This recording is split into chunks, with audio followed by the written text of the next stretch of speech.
اگلا کوشچن آیا علی بھائی، ایک طرف تو آپ لوگ عیسیٰ علیہ السلام کے حق میں مردے زندہ کرنے کے معجزے کو مانتے ہیں، اور دوسری طرف اگر کوئی شیخ عبدالقادر جیلانی رحمۃ اللہ کا مردہ زندہ کرنے والا واقعہ بیان کر دے تو اس کا مذاق بھی اڑاتے ہیں، آخر کیوں؟ اس لیے کہ حضرت عیسیٰ علیہ السلام کی سند تو قرآن میں نازل ہوئی ہے، شیخ عبدالقادر جیلانی رحمۃ اللہ علیہ کی سند کہیں نازل نہیں ہوئی ہے۔ اور یہ جو کہانیاں آپ کو کرواتے ہیں نا کہ اگلے انبیاء کو جتنے معجزات ملے تھے وہ ہمارے نبی علیہ السلام کو کمبائنڈ فارم میں مل گئے، یہ بھی کہانی ہے۔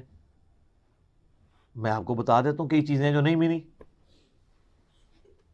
صحیح بخاری اور مسلم میں حدیث ہے، قیامت والے دن سب سے پہلے ابراہیم علیہ السلام کو لباس پہنایا جائے گا، سب لوگ ننگے اٹھائے جائیں گے۔ تو یہ فضیلت ابراہیم علیہ السلام کے پاس ہے۔ بخاری مسلم میں حدیث ہے، قیامت والے دن میں سب سے پہلے قبر سے نکالا جاؤں گا، لیکن میں دیکھوں گا کہ موسیٰ علیہ السلام مجھ سے پہلے ہی اللہ کے عرش کا پایا تھامے ہوئے کھڑے ہوں گے۔ مجھے نہیں پتا قیامت کی بے ہوشی ان پہ طاری نہیں ہوئی ہے یا دنیا میں جو اللہ کی تجلی سے وہ بے ہوش ہوئے تھے اس کے بدلے اللہ نے وہ ان کی بے ہوشی ختم کر دی۔ یہ موسیٰ علیہ السلام کی فضیلت ہے۔ اس روئے عرض میں ایک شخص ہے جس سے اللہ تعالیٰ نے کلام کیا ہے، کون؟ موسیٰ علیہ السلام۔ یہ فضیلت اور کسی کو حاصل نہیں ہے۔ ہمارے نبی علیہ السلام سے کیا ہے لیکن آسمانوں پہ۔ حضرت عیسیٰ علیہ السلام آج تک زندہ ہے، ہمارے نبی علیہ السلام فوت ہو چکے ہیں۔ تو حضرت عیسیٰ علیہ السلام کی یہ فضیلت ہے۔ اس سے بڑی چیز جس کا ان کے پاس کوئی حال ہی نہیں ہے، ہر چیز میں ادھر ادھر کریں گے۔ عیسیٰ علیہ السلام بغیر باپ کے پیدا ہوئے ہیں، ہمارے نبی علیہ السلام تو بغیر باپ کے پیدا نہیں ہوئے۔ یہ خام خواہ بنا ہے۔ یہ تو سورۃ الانبیاء کا پہلا صفحہ پڑھیں، اس میں کافروں کا اعتراض تھا کہ اس نبی کو وہ معجزے کیوں نہیں دیے گئے جو اگلے نبیوں کو دیے گئے۔ سورہ نساء میں آتا ہے کہ کیوں نہیں کوئی آسمان سے بجلی آتی اور وہ قربانی کو کھا جاتی، جب تک یہ معجزہ نہیں دکھائیں گے ہم ایمان نہیں لائیں گے۔ تو اللہ نے کہا نہیں، اللہ کی مرضی ہے معجزات پہ۔ سورہ بنی اسرائیل میں 8 کے قریب معجزات وہ مانگتے تھے، اللہ نے فرمایا تم کہہ دو میں نبی ہوں، رسول ہوں۔ تو سر شیخ عبدالقادر جیلانی نے کہا نبی علیہ السلام کے بارے میں بھی کوئی صحیح سند سے ثابت نہیں کہ آپ نے کبھی مردہ زندہ کیا ہو۔ قرآن میں نفی آئی ہے اس کی، ورنہ تو قرآن میں آتا ہے کہ تم کہتے ہو لو ہم مردہ زندہ کر کے بتا رہے ہیں۔ قرآن میں کہا جا رہا ہے کہ نہیں، قرآن معجزہ ہے، کیونکہ وہ معجزہ آپ کی زندگی تک ہونا تھا۔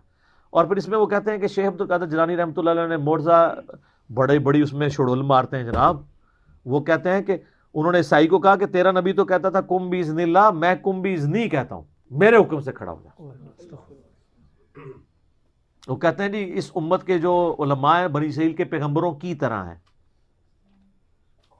ہاں اپنے منصب میں پیغمبروں کی طرح ہیں، مرتبے میں نہیں۔ کیوں؟ یہ پوری امت دائی ہے۔ کنتم خیر امت اخرجت للناس تأمرون بالمعروف وتنہون عن المنکر۔ ختم نبوت کے وجہ سے اللہ تعالیٰ نے اس امت کو نبیوں والا کام دیا ہے۔ یہ نہیں ہے کہ نبیوں والا وہ مرتبہ کلیم کرنا شروع کر دے۔ جس طرح اگلے زمانوں میں انبیاء اللہ کی توحید کا پیغام پہنچاتے تھے، آن دا بہاف آف پروفٹ ہمارے محبوب صلی اللہ علیہ وآلہ وسلم کی مبارک ختم نبوت کی برکت سے امت کا کام ہے کہ وہ لوگوں تک بات پہنچائے۔